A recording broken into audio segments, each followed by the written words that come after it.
Welcome to Open Access. I'm Mary O'Driscoll. On March 19th, FERC Chairman Neil Chatterjee named Caroline Wozniak as FERC's pandemic liaison in response to the unprecedented COVID-19 crisis. Caroline leads a team of 14 FERC staffers from the Commission's 12 program offices to respond quickly to industry inquiries related to impacts of COVID-19 to their FERC jurisdictional activities. Welcome to Open Access, Caroline. Thanks. I'm happy to be here. So tell us a little bit about you. How long have you worked at FERC? First, let me say that I'm thankful to Chairman Chatterjee for the opportunity to serve in this role. I joined FERC in 2008 as an analyst in the Office of Energy Policy and Innovation. Currently, I'm a senior policy advisor in FERC's Office of Energy Market Regulation. I advise the Commission on matters involving energy markets, tariffs, and rates relating to electric, natural gas, and oil pipeline facilities and services. Prior to my current role, I served as an advisor to former FERC Chairman Norman C. Bay. Why did the chairman establish the position of pandemic liaison? What's your role? As you know, the President declared a national emergency on March 13th concerning COVID-19, and the Commission's response was immediate. Chairman Chatterjee has emphasized that ensuring the reliability and security of our nation's vital energy infrastructure is critical and is the Commission's top priority. As part of a suite of actions, the Chairman created the pandemic liaison position to serve as a single point of contact so that FERC's regulated entities would know where to go to ask questions and receive guidance during this unusual time. My team and I immediately review the questions submitted and work with the appropriate Commission staff to respond as quickly and comprehensively as possible. We also keep the Chairman and his team apprised of industry's needs during this time. I really appreciate the expertise and collaboration across my team and the subject matter experts on staff. Okay, so if the industry has questions, how do they get in touch with you? Members of FERC's regulated community can email pandemicliaison@ferc.gov. How long does it take for you and your team to respond to these inquiries? We try to respond within 1 to 2 business days, if not the same day.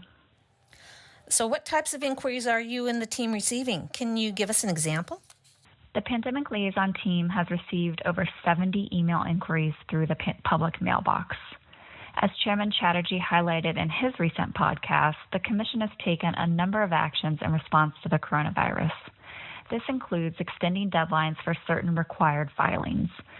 So we've received many questions from entities seeking clarity about whether the deadlines for their specific filings have been automatically extended or whether they need to request an extension.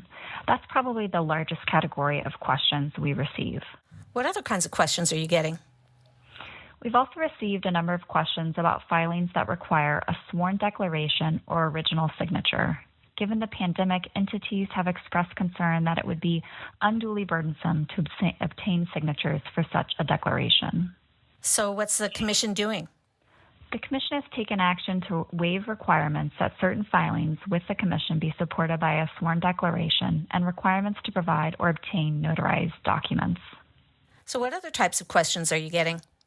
In addition, we received a question about the Commission's April 2nd policy statement, specifically what industries the policy statement applies to and which costs the Commission envisioned for potential recovery. And what's the Commission doing there? The policy statement was intended to be broadly applicable to all Commission-regulated industries. The policy statement anticipates that regulated entities may incur costs necessary to assure the business continuity of their infrastructure in response to the national emergency. The policy statement intentionally did not specify the types of costs that an entity may seek to recover under the policy statement, as the Commission did not want to unduly limit the costs that may be considered consistent with the policy statement. Anything else? We've also received questions about whether the Commission is continuing to accept hard copy submissions. Are we?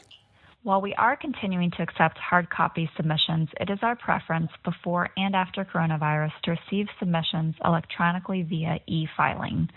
The building is closed to the public, and FERC is not allowing couriers or other hand deliveries at this time. So all mail and packages must be sent via a commercial mail or delivery service. So how are you getting the word out that this service is available to the regulated industries? Chairman Chatterjee has committed to work closely with our federal, state, and industry partners during this crisis. To that end, I recently participated in conference calls with the National Association of Regulatory Utility Commissioners, the National Association of State Energy Officials, the National Governors Association, and the National Association of State Utility Consumer Advocates. These calls provide FERC's state partners with updates on FERC's efforts and the Commission actions since the COVID-19 pandemic forced most of the country into a telework status in early March. The Commission has also established a coronavirus webpage at www.ferc.gov to keep everyone informed about actions the Commission is taking, and it's updated frequently with announcements, news releases, and Commission orders and notices related to operations and regulations during the pandemic. And of course, the chairman's good at getting the word out too. Oh, yes, he is. Thanks for being with us today, Caroline. And to you, your family, and all our listeners, please stay safe and healthy. FERC is an independent regulatory agency that oversees the interstate transmission of electricity, natural gas, and oil, reviews proposals to build interstate natural gas pipelines and liquefied natural gas terminals, and oversees the licensing of non-federal hydropower projects. FERC protects the reliability of the high-voltage interstate transmission system through mandatory reliability standards, and it monitors interstate energy markets to ensure that everyone in those markets is playing by the rules. Unless otherwise noted, the views expressed in these podcasts are personal views and do not necessarily express the views of individual commissioners or the Commission as a whole. The podcast is a production of the Federal Energy Regulatory Commission Office of External Affairs. We'll be updating our posts when we've got news, so be sure to check out our website, www.ferc.gov, and follow us on Facebook, Twitter, and LinkedIn to find out when our next podcast airs.